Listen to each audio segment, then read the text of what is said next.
প্রিয় শিক্ষার্থী, তোমরা এখন দেখতে পাচ্ছ 2024 সালের হিস্ট্রি যে প্রশ্ন সেটা কিন্তু অনস্ক্রিন তোমরা এখন দেখতে পাচ্ছ। প্রথম উত্তর আমরা যেটা দেখে নেব, আমরা এখান থেকে এসিকিউ এমসিকিউ এবং ম্যাপ পয়েন্টিং যেটা রয়েছে সেগুলো একটু মিলিয়ে নেব। তুমি দেখে নাও তোমার কোন উত্তরগুলো সঠিক হয়েছে। অ্যাট ফার্স্ট প্রথম উত্তর তোমরা এখন অনস্ক্রিন দেখতে পাচ্ছ ঘয়েরটা, দুইয়ের উত্তর হচ্ছে আমাদের কয়েরটা অর্থাৎ নিখিলনাথ রায়, তিনের উত্তর হয়ে যাচ্ছে কাউন্সিল অফ এডুকেশন গঠিত হয়, এটার উত্তর হয়ে যাবে 1842 খ্রিস্টাব্দে, এবং 4 নম্বর প্রশ্ন গৌরমোহন বিদ্যালঙ্কার, এটা 1822 খ্রিস্টাব্দে হয়ে যাবে অ্যান্সার। 5-এর প্রশ্ন হচ্ছে কলকাতা বিশ্ববিদ্যালয়ের প্রথম ভারতীয় উপাচার্য ছিলেন স্যার গুরুদাস বন্দ্যোপাধ্যায়, এবং 6-এর উত্তর হয়ে যাবে রম্পা বিদ্রোহ। 7-এর উত্তর হচ্ছে নীল বিদ্রোহের দুজন উল্লেখযোগ্য নেতা দিগম্বর দাস বিষ্ণুচার্য, যেটা রয়েছে এর উত্তর হয়ে যাবে গ অর্থাৎ নদিয়া জেলায়। 8-এর উত্তর হয়ে যাবে এখান থেকে, 8-এরটা একটু ডাউট ছিল তাই আমি অ্যান্সার করিনি। 9-এর উত্তর হয়ে যাচ্ছে এখান থেকে বঙ্গভাষা প্রকাশিত হয় কত সালে, না বঙ্গভাষা হয়েছে প্রথম রাজনৈতিক প্রতিষ্ঠান হলো বঙ্গভাষা প্রকাশিকা সভা, মানে এখানে হচ্ছে ঘয়েরটা উত্তর, 9-এর ঘ। এবং 10-এর উত্তর হয়ে যাচ্ছে গ অর্থাৎ সম্পাদক, এবং 11-এর উত্তর হচ্ছে বসু বিজ্ঞান মন্দির প্রতিষ্ঠাতা যোগেশচন্দ্র বসু, এটার উত্তর হয়ে যাবে পদার্থবিদ্যার।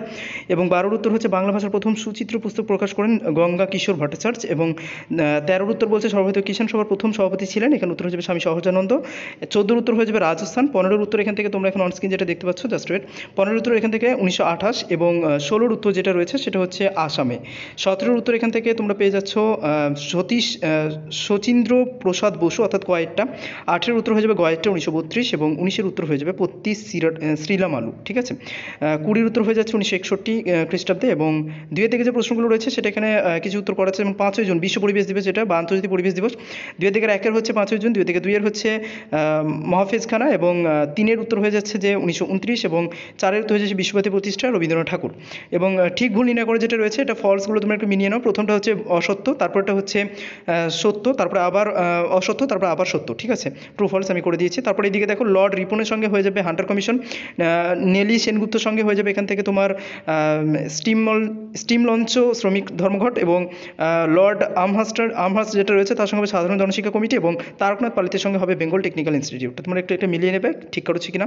আচ্ছা, ম্যাপ পয়েন্টিং আমি তোমাদেরকে শেষে দেখিয়ে দিচ্ছি। ম্যাপ পয়েন্টিং চুয়ার বিদ্রোহ পড়ছে মানে মেদিনীপুর হবে, আর মহাবিদ্রোহ কানপুর দেখাতে হবে, আর দিল্লি এবং কেরল আমি তোমাদেরকে শেষে দেখিয়ে দিচ্ছি। ওকে, শূন্যস্থানগুলো এখানে বাদ দিলাম, আমি করা হয়নি শূন্যস্থান সময়ের অভাবে। আমি কিন্তু আবার ফুল ভিডিও তোমাদেরকে দেবো সঠিক উত্তর কীভাবে হবে, চ্যানেল সাবস্ক্রাইব করে সাথেই থাকো। এবং পরবর্তী পরীক্ষাগুলোর জন্য এইচএস এবং মাধ্যমিক রিলেটেড এডুকেশন ভিডিও এবং সরকারি প্রকল্প ভিডিও পেতে থাকলে চ্যানেলটিকে অবশ্যই সাবস্ক্রাইব করে আমাদের সাথেই থাকো। আচ্ছা, এখানে দেখো বিবৃতিমূলক যেগুলো রয়েছে এটা হয়ে যাচ্ছে ব্যাখ্যা 3টা ঠিক, তারপরটা হয়ে যাচ্ছে ব্যাখ্যা 2টা ঠিক, তারপর যেটা রয়েছে সেটা হচ্ছে ব্যাখ্যা 1 অর্থাৎ প্রথম বিবৃতির প্রথমটা ঠিক, ব্যাখ্যা 1টা, তারপরে যে বিবৃতি রয়েছে সেটা 3 নম্বরটা হচ্ছে সঠিক। যাই হোক, এই ছিল তোমাদের হচ্ছে এমসিকিউ এবং এসিকিউ টাইপের যেগুলো ছিল।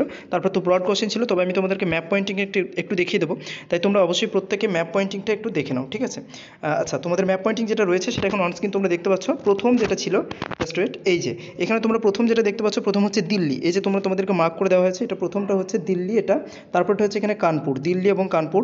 তারপর একটু নিচের দিকে এসো, নিচের দিকে আমি তোমাদেরকে দেখিয়ে দিই, যেটা ছিল যে চুয়ার বিদ্রোহ, এটা মেদিনীপুর হবে, এবং আরেকটা হচ্ছে চুয়ার বিদ্রোহটা হচ্ছে এই যে উপরে যেটা দেখতে পাচ্ছ, যেটা এই যে এটা হচ্ছে চুয়ার বিদ্রোহ, ঠিক আছে, চুয়ার বিদ্রোহ হয়ে গেল। এবং আরেকটা দেখতে পাচ্ছ যেটা রয়েছে এখানে, এটা হচ্ছে তোমার কেরল, মানে কেরালা যেটা বলেছে সেটা হচ্ছে কেরল। তো এই ছিল ম্যাপ পয়েন্টিং, এবং আশা করছি তোমরা মিলিয়ে নিয়েছো। যাই হোক, ভিডিওটি ভালো লাগলে একটি লাইক করে এবং আমাদের এই চ্যানেলটিকে সাবস্ক্রাইব করে আমাদের সাথে থাকো। ইন ফিউচার আরও অন্যান্য এডুকেশনাল ভিডিও কিন্তু তোমরা পেয়ে যাবে। Thank you so much.